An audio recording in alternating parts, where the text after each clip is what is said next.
First log, August 22nd, 1968. Hello. I'm writing this log to keep myself sane. I couldn't find a way to do the most basic thing on these old, janky butt computers, so I had Desmond add it in for me. The log feature, that is. Till now, I've been adding my own notes to the beach diary, whatever I know. My brother said I should keep a journal, so I'm doing what I can. I'm writing in a professional manner, as these logs could become a historical record, as they will probably be here for years, just as long there isn't another clean wipe. That is what Desmond said. If you are reading it in the future, you're probably from another crew. The turnover rate here is enormous. Maybe because this job sucks and everyone turns over dead, but maybe I can give some advice when I have more experience. End log. Oh, right. Our names are Sigurd, me, Richard, Desmond, and Jess.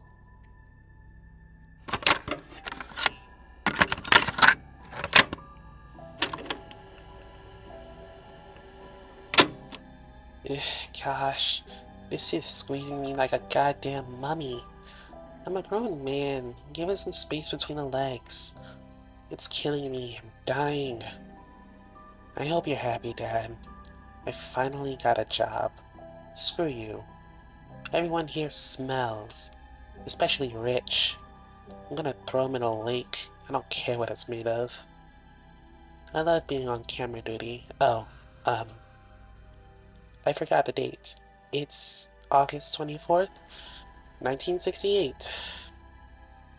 This keyboard has problems. Today we found a couple of frying pans and a big nail. Almost worth nothing. What is this company even using it for?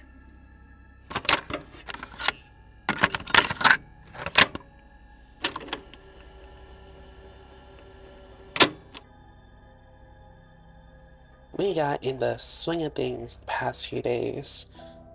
And that's what Rich keeps saying, at least. He smells like a rancid can of tuna. Worst summer camp I've ever been on. The date is August 27th, 1968.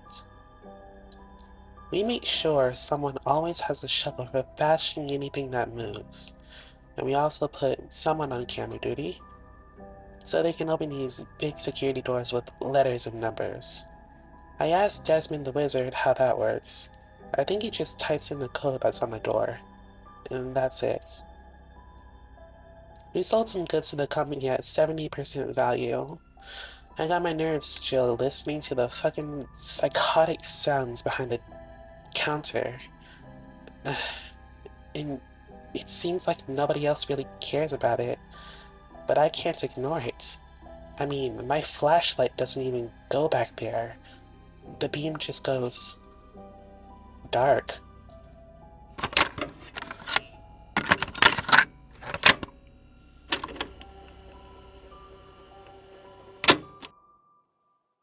I talked to a voice on the walkie-talkie.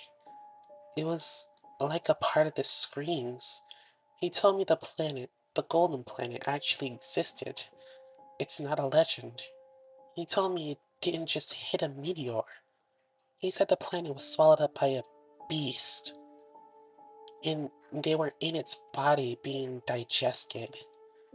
I asked what the beast is, and he said he didn't know. He said it ate the planet, and they forgot everything.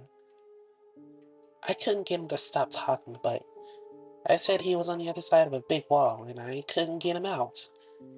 I said he was inside the building, and that's when he started freaking out. I couldn't make out a word. I think he said something about spitting out the rinds. So I just turned it off. What a whack. Jess said the Golden Planet is just a story, and I said that I knew. I mean, I'm not an idiot. Well, she said I should quit too. And she quits if I do. So, I guess she's staying.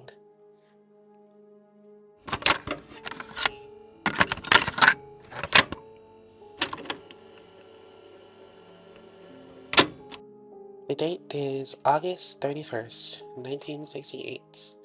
I got camera duty again. I hate walking on the moon anyway. Joke's on them though, it just started raining. I'm just sitting. Can't sleep on these tiny beds made for ants. I've been thinking a lot. I think this job is shady. If you're reading this, you probably got here at the same time as me. The pay is good, the contract only lasts a season. They ran you through their assessment exam on the phone with a weird voice. You then probably signed the contract on the shuttle with the rest of your crew. But the whole time, you didn't really talk to anybody. The shuttle was autopiloted, and I'm pretty damn sure that the voice that was coming from your phone was completely fake. I've had the worst dreams. I think I want to go back home, but I'm not gonna crawl back, crying and scratching at my dad's front door. That's not his son. That's not Sigurd.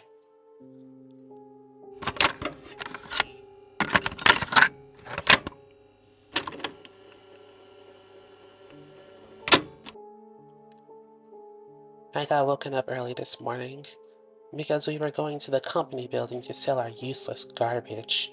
The rate was 120%, which Desmond said is rare, and he didn't want to miss it. He's been watching it like a stupid stock. It still sucks here. Richard still smells like a piece of shit. I can barely sleep. I heard the worst sound behind the wall of the company building. It sounded like crying red faces, all churned up and swept under by concrete, like the pestle and bowl my mom crunches up her seeds and spices in. I still hear it. It's a nightmare. No one else heard it. They don't know what to do. Just thinks I'm homesick. No, I'm sick of this cheap suit.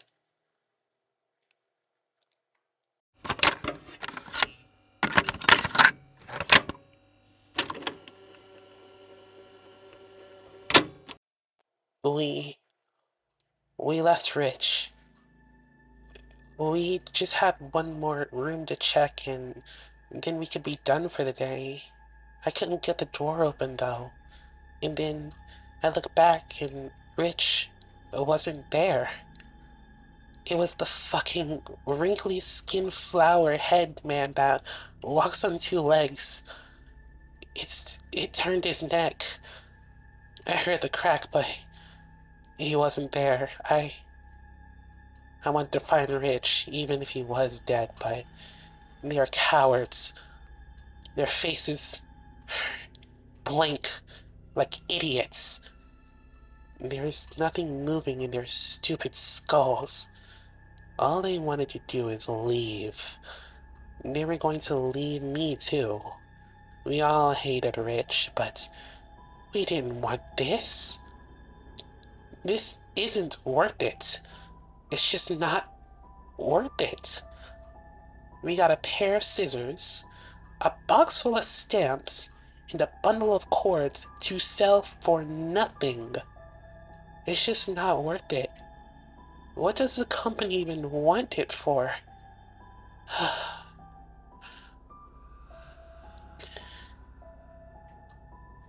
The date we last saw Rich was September 7th, 1968.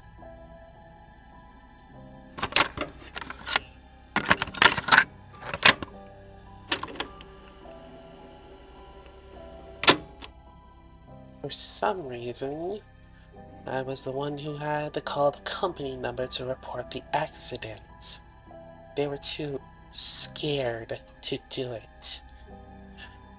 It was the same fake voice I remember from the interview on the phone at home in that stupid training videos. But It heard what I said, I think, because it said they would contact the family and find a replacement in something else. It talked so fast. I learned you can hear the screams all the time in the walkie-talkie when you're at the wall of the company building. They didn't believe me, well, now they do. It sounds just like when I heard a couple of weeks ago. They want to quit. I said I'm not a coward. I just got this job.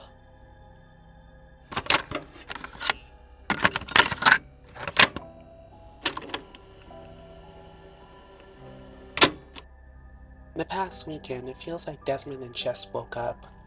We're supposed to be getting our fourth crew member in a few days, and we aren't taking any more risks. We won't get as much, but it feels safer. I've gotten better sleep too, but it's still ass. Despite him being gone for a while, I could still smell Rich. I swear to God, he smelled that bad. I was talking about how the voice on the phone sounded fake, and then Desmond got this weird idea. He's a wizard, and so he thinks there's a way to use a phone call I made to the company number to find out where the voice is coming from. I don't know why he would want to do that, but he seems serious. He's been using the terminal a lot.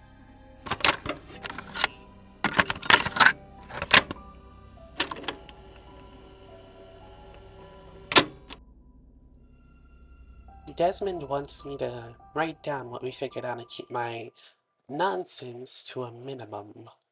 So I'm going to put so much of my nonsense down. Screw him. The new crew member is named Lucas, and he's confused and scared all the time. What a baby. At least he doesn't smell like a monster. It's been so sunny, even though it's September, and these suits don't take it well. Okay, so Desmond traced the call and found out there's a group of people somewhere else that pretends to call us from the company building. They're across the whole solar system. Why would they be so far? Desmond says he doesn't know, but I think, what if there's a really big monster in the company building, like the voice told me in the walkie-talkie? They trapped it, and we feed it to keep it tame. Just wanted a stupid job.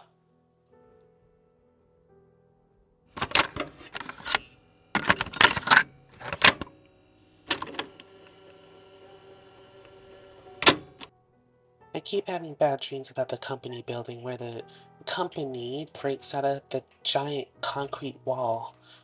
But I don't know if it looks like anything. I just think it's really big and fast. We can't figure out a way to know if the voices on the phone are real. Desmond says it's too far away. I asked him if he can take control of the autopilot, and he said I'm crazy, and that could kill us. Yes, I am crazy, Desmond. He says we would have to get out on our own private flight to go to the coordinates, and who knows what would actually be there, so what if there's nothing? I started wondering how I can't remember how we actually got here.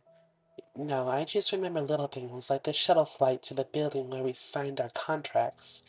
But I don't remember getting on the shuttle. I don't even remember saying bye to Dad. In my dreams, it feels like the company isn't trapped in there at all. It's just hiding. I don't know if I'm going home.